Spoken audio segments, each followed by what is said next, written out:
याचं असं की रामलीला मैदान म्हणजे जिथं रामलीला व्हायची, सांस्कृतिक कार्यक्रम रामलीला, ते ग्राउंड आहे त्या तुमच्या बॅक साईडला जिथं बांधकाम चालू आहे.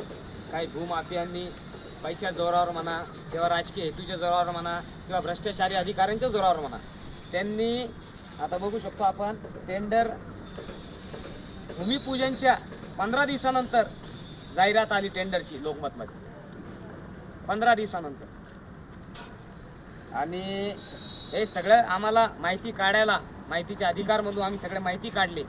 वेळोवेळी अधिकाऱ्यांना आम्ही अर्ज दिले. त्या अर्जांचा तर आम्हाला रिप्लाय आलंच नाही, पण आम्ही ज्या माहितीच्या अधिकारद्वारे माहिती काढली की बाबा हे कसं झालं, काय झालं, ॲग्रीमेंट दाखवा, त्यासाठी आम्हाला 7 महिने लागले. तब्बल 7 महिन्यानंतर आम्हाला 8 महिने लागलेले, 8 महिन्याच्या जवळपास. त्याच्यानंतर आम्हाला हे सगळे पुरावे भेटलेत. आणि आता त्यांचं बांधकाम तर 80% म्हणा किंवा 50% बांधकाम झालेलं आहे. पण तरी आम्ही आमच्या परीने, आमच्या समिती जी आहे, आमच्या समितीच्या परीने, आमची समिती रामलीला मैदान बचाव समिती, त्या समितीच्या ह्यानी आम्ही माननीय उच्च न्यायालयात आम्ही खटला दाखल करू व आमचं जे ग्राउंड आहे जिथं आम्ही सांस्कृतिक कार्यक्रम व्हायचे, सकाळी संध्याकाळ पोलीस भरतीचे मुले येऊन तिथे प्रॅक्टिस करायचे, सगळे बंद झालेले आहे. सगळे बंद झालं. कारण की हा जे ग्राउंड आहे रामलीला मैदान खरा म्हणला तर तो आहे, इथं रावणदहन व्हायचं. आणि त्या रामलीला मैदानाच्या नावामुळं याचं नाव रामलीला मैदान पडलं. तिकडचा पत्ता सांगा. तिकडचा पत्ता हाच M2 मधला N7 सिडको. तिथं कशात बांधकाम झालं? तिथं आता तिथं खाजगीकरण करून तिथं डेव्हलपमेंटच्या नावाखाली जिम, स्विमिंग पूल, टर्फ, योगा असं त्यांनी 5-6 सेक्शन बनवलेत.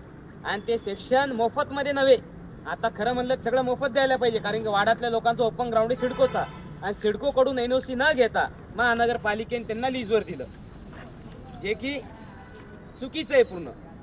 आणि ते त्यांनी चालू करून 8 ते 10 हजार रुपये एका विद्यार्थी मागं मंथली लावून ते सगळे पैशाचं भांडवल करू लागले. म्हणजे इन शॉर्ट तो एक व्यापार झाला.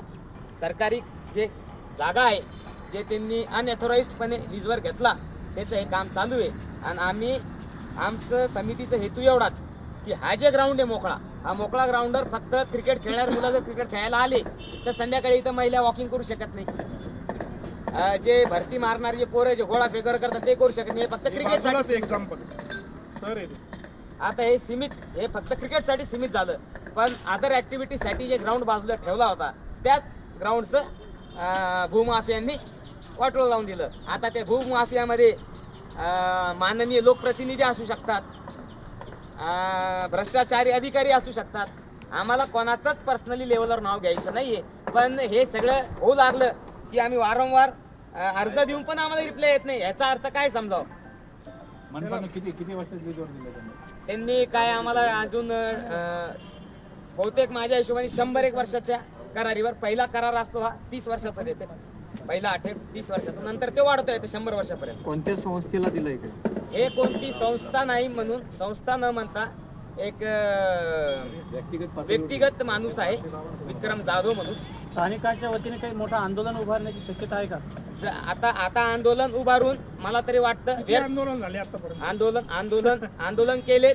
तर आता इन शॉर्ट म्हणता येईल की या वाडासाठी खरं म्हणलं तर लोकप्रतिनिधींनी पहिलं त्यांचा प्रस्ताव टाकावा.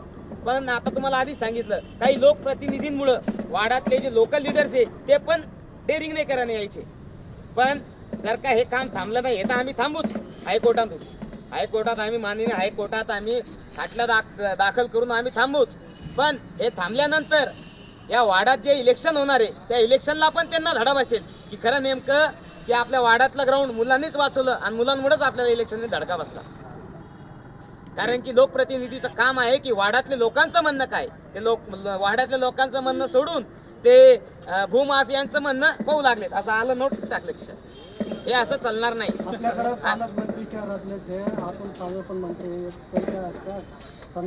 या मतदारसंघात आता मी सांगतो, आता तुम्ही जे नाव घेतलं लोकप्रतिनिधींचं ते स्वतः या भूमिपूजनला उपस्थित होते. तुम्ही नाव विचारलं म्हणून सांगतो, ते स्वतः भूमिपूजनला मुख्य अतिथी म्हणून उपस्थित होते. त्यावेळेस काही तुम्ही आंदोलन, त्या टायमाला आम्ही निषेध केला, विरोध केला, तर आम्हाला 2 मिनिटात पोलीस प्रशासन आली की तुम्ही मंत्र्यासमोर विरोध करतायत, आम्हाला उचलून देत. म्हणजे इन शॉर्ट आम्ही आंदोलनही नाही करू शकलो. संविधानाच्या दायऱ्यामध्ये येतो की बाबा तुम्ही बिना कोणाला हानी पोहोचवता तुम्ही आंदोलन करू शकता. तिथं फक्त आम्ही आमचं विचारच मांडलेत की साहेब आम्ही या वाड्यातले माणसं आहे, आमचं असं असं आहे. तेवढ्यात त्यांना काय झालं काय माहित, पण मात्र माहितीचे अधिकार तुम्ही आता 8 महिने तुम्ही प्रयत्न केले. 8 महिन्यानंतर कोणाकोणाचे नाव असे नाव आज ना उद्या येणार होते ना. हा तर नावं म्हणजे आम्ही मागवले की बाबा तुम्ही आम्हाला ह्याच्या रिलेटेड जे बनलेलं आहे मग त्याचं करारनामा असो किंवा जे काही असेल तेच मागायला आम्हाला कमी कमी 1 कॉपी मागवायला ते 3-3, 4-4 महिन्याच टाइम घ्यायचे. पण माहितीचा अधिकार असं म्हणतो की तुम्ही जे काही दिलेलं आहे ते तुम्हाला 2 महिन्यात जास्तीत जास्त 3 महिने भेटलं पाहिजे, पण आम्हाला हेच 8 महिन्यानंतर भेटलं. अरे याच्यामध्ये कोणते अधिकारी त्या अधिकाऱ्याचे नाव घ्या, कोण लोकप्रतिनिधी आहे, डेव्हलपर आहे, कोणती आता मी सांगतो अधिकारी. आता ह्या ग्राउंड लीजला कोणी दिलं? महानगरपालिकेने दिलं. मग आता ते तुम्हाला सांगायची गरज नाही की महानगरपालिकेच्या कोणत्या अधिकारीच्या जीवावर हे काम झालं.